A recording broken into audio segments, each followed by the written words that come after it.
สีม่วงอลามช่วงเนี้ยกรกฎาถึงไม่แน่ใจอะแต่ว่าเป็นช่วงเนี้ยที่ดอกหอนมากจะบานชัยโยเรามาถึงแล้ว กินไปหมดแล้ว กินทุกอย่างไปหมดแล้ว พี่สัน เพราะว่ามันหนักมาก ดีใจ สันสปอนเซอร์เหลือป่ะ ฮะ สปอนเซอร์ลงมา หลังจากขึ้นมาถึงภูไฟดาวมื้อแรกครับ มีอะไรมั่งพี่จ๋า มันฝรั่งค่ะ มันฝรั่งเฟิร์น โอ้ย ฮาโล ทีนี้ ของคนอื่นไม่ ข้าวต้มมัดพุทราพุทราพรพุทรา เป็นสาร เรียบร้อยหมดแล้วบนกอนใครเลย ผมกับพุทราโอเคนี่คือมื้อแรกช่วงนี้ก็เข้าสู่การหาที่อยู่อาศัยเป็นหลังเดียวกันกับทุกคนเลยครับ อันนี้เป็นของพี่วิพี่จ๋าเป็นไรน่ะ หนาว นี่ด้วยเหรอ หนาว อากาศตอนนี้กี่องศา รูดป้าไปสองมีมาส้ม ครับช่วงนี้นะครับมาสู่ช่วงเชฟกระทะหลุด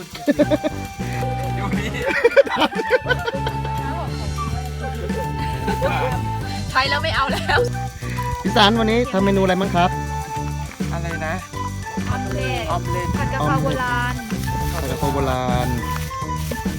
หนูเอากระ มี เทียม อะไรบ้างอ่ะอันนี้คือทำอะไร ออมเล็ตครับ ออมเล็ตแล้วนั่นอะไรครับเนี่ย แต่ว่าจะไม่มีตะหลิวเลย มะเขือเทศใส่อะไรใช่ไหมสัน หนูปุ๋ยทำอะไรจ๊ะ หั่นข้าวโพดค่ะ เมนูอะไรจ๊ะ วิธี ออ การ มเล็ต นี่ ค่ะ อะไรวะตีไข่ เช็คเช็คเช็คเช็คเช็คเช็คเช็คเช็ค พี่มาคราวนี้ไม่อดกาแฟแน่พี่รุ่นมาด้วย ที่วันค่ะรุ่นขออนุ น้ำมันที่ไหนอ่ะ ช่วงนี้พี่แม่ครัวกำลังทำกับข้าวทำอาหารกันอยู่นะจะไปเช็คอุณหภูมิหน่อยตอนนี้อุณหภูมิตอน6 โมงเกือบครึ่งอ่ะอุณหภูมิเริ่มจะต่ำลงเริ่มจะมีอุณหภูมิหนาวๆเดี๋ยวไปดูว่าอุณหภูมิตอนนี้เท่าไหร่อุณหภูมิตอนนี้อยู่ที่ประมาณ24 องศาครับตอนนี้เราก็เสร็จแล้ว กินนี่หรอ อะไรนะเขาเรียกว่าอะไรนะ ถึงพรุ่งนี้แล้ว ออมเล็ตนะครับ เยอะแยะไง วิสารรายงานข่าว จิ้ เล ม ย จุ่ม ค่ะ หม้อนี้ราคาเท่าไหร่ครับ ใครอยากได้ เอาละ4,000เดี๋ยววันนี้ว่า4,000 อ่ะเดี๋ยว หม้อละ4,000 4,000 4,000ได้ไงอ่ะ มอละ8 4,000ค่าขนส่ง ค่าขนส่ง ใช่ ค่าขนส่งอย่างเดียวยังไม่รวมค่าซื้อ 500ก็โสดเป็นการขนก็โสดส่งเอกชนที่แพงที่สุดไข่ก็แดงแดง กรอบหวานมันเลยเนี่ยมอละของค่าของแค่500ค่าขนส่ง3,500 กินจิ้มจุ่ม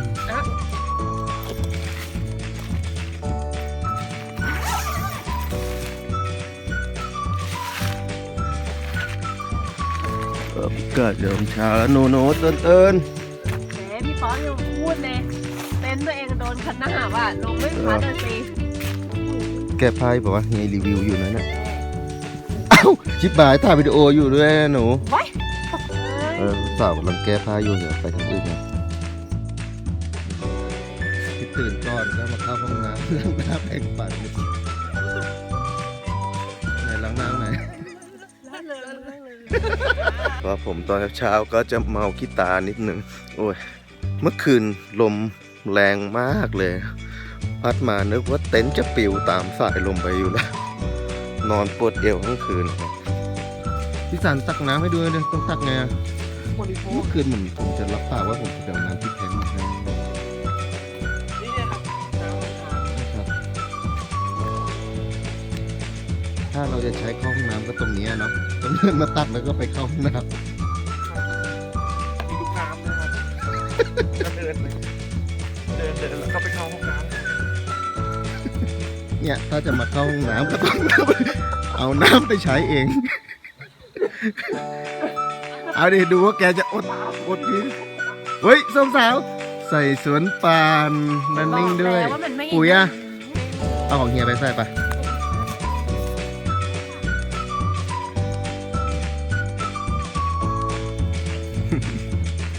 นี่คือ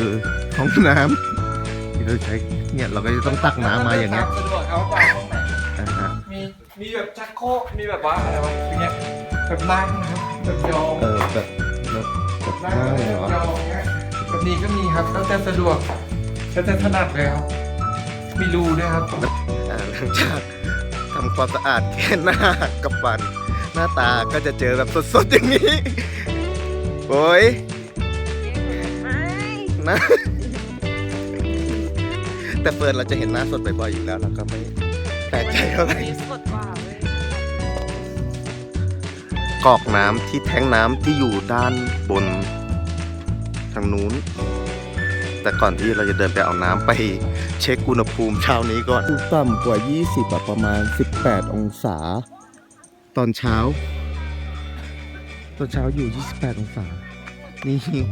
คือทีมงานที่เราจะไปกรอกน้ำมาใช้ตอนเช้านี้ อยากเห็นไหมว่าน้ำเราที่เราจะต้องเดินไป เอามารับประทานที่ไหนเอ่ยนู่นที่เห็นเป็นหลังคานู่นมีทีมงานสีเหลือง สีชมพู สีแดง มาเป็นกำลังใจ อย่างน้อยๆเราก็ได้มารู้ถึงความลำบากลำบน ใช่ เมื่อวานก็เก่งมาก ไปมาก็คนเดียว ไปมาความกรอบคนเดียวเลย เพื่อความชัวร์เราจะนำไปดูอีกทีนี่ไงตอนแรกรับปากผมว่าจะมากรอกน้ำกับผม3 คน ถ้าผมมากับ2 คนนี้ก็คง กินได้ใช่ป่ะ กินได้ทุกคนไหม เว็บ ทุกคนกินข้าวคุกได้ป่ะ ไม่ใช่ข้าวที่ติดคุกนะ เว็บผ่าน ห้ามบันเรือห้ามการพนัน ครับ ที่ เร็วเอ๊ะ ทำงาน เฮ้ยไม่ได้ปรุงในนี้ก่อนเหรอ เมื่อคืนมากเลยเกี่ยวเนี้ยกันจังเหรอ 2 ปีแล้วก็แข่งที่ปี หมายถึงตัว24หมายถึงบนล่าง24แล้วก็2ปีมีอะไรที่จับสีมันได้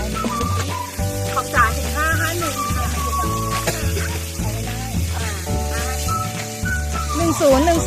ไปกะเพราไปกะเพรา สีหวานแล้วเหรอ มันมีโต๊ดนะ ต้องไก่กินแล้วฮะ 951 จากของพี่สันตั้ง ก็พกกลับเลยนะ โอ้ยฟังจากเสียงจามแล้วก็รู้ว่ามันอร่อยนะ 2 4อ่ะ ไข่คลุก ใช่เหรอก ะเพราก็เอามาคลุกกับลูกชิ้น หมูเมื่อวานเอามาอุ่น หมูกระเทียมพริกไทยที่เหลือก็เอามาคลุก ของเมื่อวานก็ยังเหลือไข่คลุก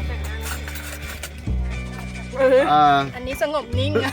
จิ้มจุ่มตั้งแต่เมื่อคืนนะครับ เราก็ยังเอามาอุ่นกินกันครับช่วงนี้